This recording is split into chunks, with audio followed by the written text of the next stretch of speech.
Hi guys, and welcome to the Ace Tanker for the AT-2, the Tier 5 British tank destroyer. Now, first time I played this tank, I just ground through it, didn't bother getting an Ace Tanker, so this is another one of these tanks I rebought in order to get an Ace, and it's another one of these tanks that I've decided to keep, having played a few games in it to get the Ace. Yeah, I think I'm going to be keeping this tank. You guys know what the AT-2 is all about, probably even better than I do, because it's been a while since I played it and I ground through it so fast, but I didn't appreciate just how good this tank, or how troll this tank could be when I was first playing it. When I first started playing this tank, I was fixated on just how slow and unmaneuverable and inflexible it was, and I didn't enjoy my play session very much. But I've matured as a player, let's just say that, and I can appreciate this tank for what it is. It's a tank destroyer, but it doesn't play like any other tank destroyer. Like a lot of British tank destroyers, it actually plays more like a heavy. This is a tank, because it's slow to get into position, it's slow to get out of position, but you try and play it, try and keep up with enemy or friendly tanks, and try and play it on the front lines.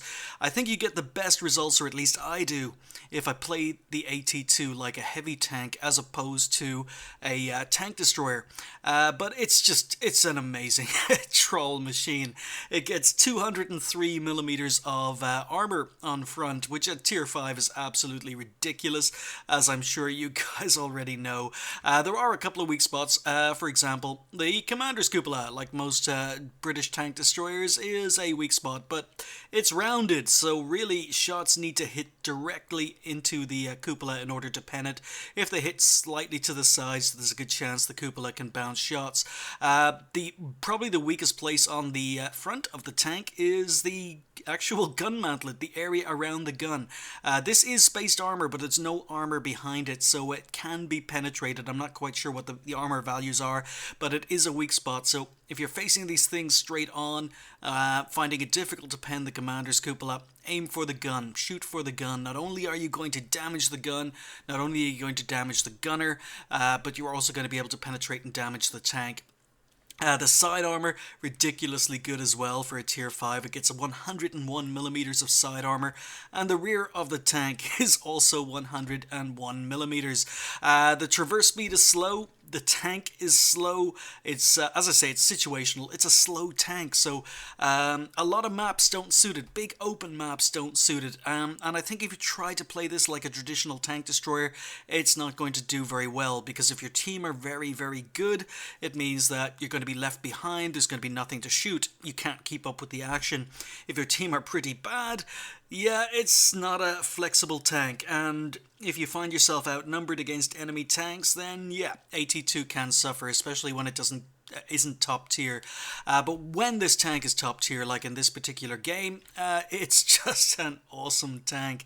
I'm using the final gun, the 57mm for the tank. It gets 110mm of penetration, 75 damage. Now, that sounds okay, but it is a tier 5. This is going to be shooting tier 7s. Not in this game, but it does face tier 7s. So 110mm is not great. It's okay when it's top tier. To put it into perspective, it basically it's got the same penetration and the same damage as the tier 3, the Valentine AT. So the gun is a little bit subpar, but it's rapid firing, it's accurate, and it can build up, the DPM builds up quite quickly on the tank. So yeah, I play my tank destroyers a lot like heavy tanks, as I'm going to do in this game. We are here on Mountain Pass, which is a corridor map. Now, the AT-2, as I say, it's a little bit inflexible, and it probably does best on city maps, because they're usually quite small, lots of choke points. And it does well on choke point maps, just like this one, where I can basically roll down, and I know I'm going to be encountering enemy tanks. It's not a big open map. Enemy tanks are either going to be down in J3, or they're going to be in B7, so yeah, you pretty much know where the enemy tanks are going to be, which makes a inflexible tank like this a little bit better on something like a corridor map. So I'm going to be moving down, and you can see the incredibly slow speed. You get about a 20 km/h top speed. Better get used to it, because this is the first of the real British tank destroyers. It's the first true British tank destroyer that pretty much maintains the flavor all the way up to tier 10 or tier 9. Slow, forward-facing, unmaneuverable, but very, very well armored. So you can see I'm admiring the tank. It's still a pretty new tank, or at least it was when I was playing this game. As per usual, my crew aren't very good. 75% crew in the tank. But yeah, it doesn't make a difference. The tank is just that good. So my team are hesitating to move around this corner, but I don't care because I'm a heavy tank. I've probably got the best armor of any of the tanks on my team. So looking at my team aren't particularly strong. In fact, I'm the only player who is, let's just say, pretty experienced. So I need to do damage, I need to get into the action. I'm pushing past medium tanks, they're moving up. And as I said, I'm just going to play as a frontline tank, play as a heavy. So I'm going to be coming around this corner. The gun arc, not terrible on the tank, not great, but there's my first bounce. And these tanks are sitting on the corner, but I'm just going to go around the corner. And I'm shooting on the move. So there's the first kill. Now am I... Oh, I was in free... No, that's free camera. Fixed camera. There we go. So one kill already. And you can see the rate of fire is just fantastic here. Got to work around the gun arc. Focusing on the T-38. Or 38T, I should say. There we go. This is kill number 2. I'm just moving back and forward as I fire, so that they don't have easy shots on my commander's cupola. Oh, I missed my kill shot. And there we go. There's kill number 3. And then a cheeky Panzer III-4 on the tank, or on the bridge above me, starts tracking me. Now, I was holding on to my repair kit. Oh, he's aimed at someone else. Gives me a chance to get my repairs back up. Had to use my repair kit. Couldn't risk being tracked again. As I say, I've got a terrible crew in this tank, so if he'd kept tracking me there, it was going to take forever to get those tracks back up. So I take the opportunity, while he was shooting someone else, to repair my tracks, get the tank turned around. The traverse speed is not good. The gun depression, not particularly good on the tank. But we're just working here. Okay, Stug 3G, bounce, gotta go for his lower glacis, hit his upper glacis. Now we've got his lower glacis, so just trading shots here, trying to track him before he gets into cover, and the shot goes high. So now we can work on this martyr who's decided to sit in front of the tank. So we're bouncing, we've already taken 18 hits here. And we've lost, actually we got 450 hit points, which is actually quite good for a tier 5 TD. So not only do you get armor, you get decent hit points. So I'm advancing basically to try and force the Panzer III-4 to overexpose, to try and get the gun depression to hit me. But it doesn't look as if he's interested in coming for me. Not much to aim at here, going for the commander's cupola, can just barely get a hint. And he moves just as I get a hint of his cupola. So my team have continued to advance up towards enemy spawn.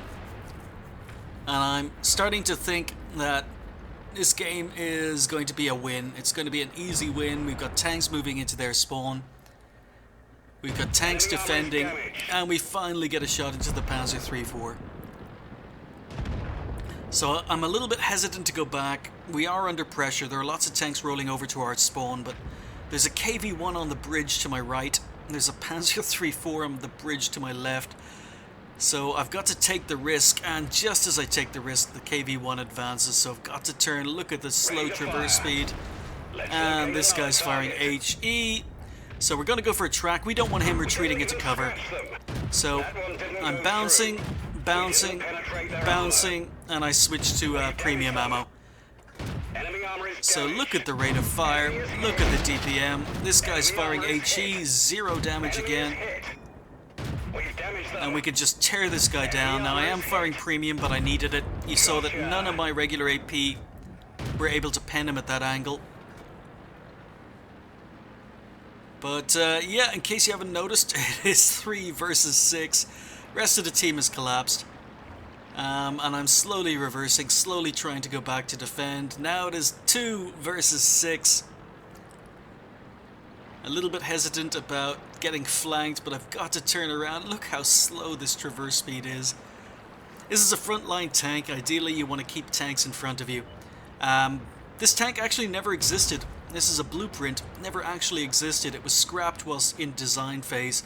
So what I do is I'm flanked, but I push in against the wall. It's more important to get against the wall, so it's harder for enemy tanks to flank. You can see the problems they have penning me, but my main concern is not to let tanks get to my rear. So rate of fire allows me to kill the T-25. We're on 5 kills.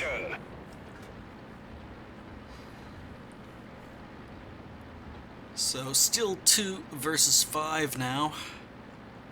But like I say, yeah, this tank never made it out of blueprint stage, but the blueprints were redesigned and this thing was reimagined as the Tortoise. So this is basically the Tortoise prototype.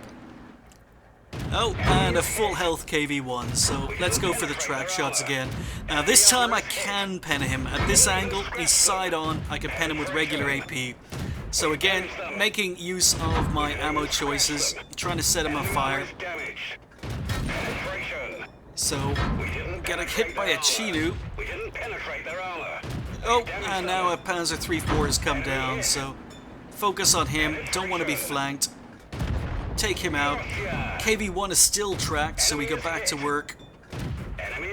And his tracks are back up, but he's just sitting there. So we're on 7 kills. It is now 2 versus 3. Oh, and an S-35CA, and I missed my first shot. He's using a wreck. Oh, I just need to hit him twice. He bounced. Oh, I just need to hit him twice. And this is where I make a big mistake, because I figure I can hit him twice. He had problems penning me, so I'm reversing. Should have kept going. I bounce. So, yeah. Everyone, get out. You can't win them all. So, I bounce my shot. Just needed to hit him twice. My shot hit his mantlet and bounced. Other shot goes in. He kills me as a result. So close to being an awesome win. So in the meantime, the VK came around, took out our arty, and it was a defeat. So I did 3k damage, 7 kills, and lost. And that's pretty much how a lot of my games over the last couple of weeks have been going. No matter what I've done, no matter how well I've played, or even how badly I've played, I've been struggling to pick up wins in World of Tanks recently. But that's the AT-2 Ace Tanker. After this game, I decided to keep the tank. So it always sucks to pick up an ace on a defeat, but yeah, it's AT-2. I didn't like this tank first time I played it. I didn't appreciate what this tank was. I was focused on how slow and unmaneuverable it was. I didn't like it very much, ground through it, and didn't think I'd be buying it again until I got the Ace Tanker obsession. So yeah, rebought it, got the ace. It's now sitting in my reserves because I've decided to keep it, but second time round, I appreciate this tank for what it is. It's the tip of the spear. You need to be on the front lines. You need to be playing this tank almost like a heavy tank. Be on the front lines where its armor can be put to use, where its rate of fire can be put to use. When you try and play this tank a little bit more passively, I don't think it's as much fun. Of course, when you're bottom tier in a tier 7 game, then yeah, you do have to play it a little bit more passively, but you have to be on the front line because the speed means that it's just too unmaneuverable. If your team are too good, you end up having a lot of games where you don't do any damage because you just can't keep up with the action if you played passively at the beginning. But as well as the ace, we picked up a cool-headed, we picked up high caliber, we picked up a top gun. We finished on 1569 XP, nice XP total, 3030 damage done as a tier 5 in a tier 5 game. I was very, very happy with that because usually in a tier 5 game there aren't that many hit points available, but 7 kills, can't complain. But a defeat, and games have been going like that for me so much recently. Having an amazing game. I've picked up a lot of ace tankers on defeats. Even just playing regularly. I've been losing a heck of a lot over the last week or so, and I think it's because of the specials. But anyhow, 69 shots fired, 59 hits, so the gun is accurate enough. 43 penetrations. Now, even when top tier, you saw I had to fire some premium. Sometimes the regular AP, 110mm of penetration, is just not enough. You're definitely going to have to fire premium on this tank if you're facing down tier 7s. However, when you make good use of your ammo choices, you can do big damage games, or can have big damage games. And the armor is just unbelievably good. I mean, 44 shots, hits received, 40 bounces, only 4 shots in that game actually did damage to me. So 450 hit points on the AT-2 is quite good. It is quite good for a tier 5 TD.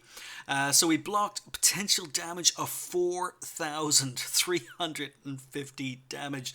I mean, there are heavy tank games at tier 9 and tier 10 where I'd be happy to block that much damage. But this is a tank with only 450 hit points, so blocking 4,000 damage with your armor, pretty good. Spotted 5 because I was playing aggressively on the front line. Damage 10, destroyed 7, did 182 assistance damage. Didn't do much assistance damage because I was taking out most of the tanks I was spotting. And even though we had to fire some premium, we finished up earning 51,000 credits with a premium account. So 1524 wasn't my first game of the day. I actually decided to play a couple of games that day in order to get the ace. I was kind of getting a little bit sick of looking at the tank in my garage, to be honest. But we finished up with 2,353 XP overall. Yeah, so as I say, first ace in the tank. It's a defeat, but it doesn't take away from the fact this tank can be an absolute monster. Thanks for watching. I'll see you next time.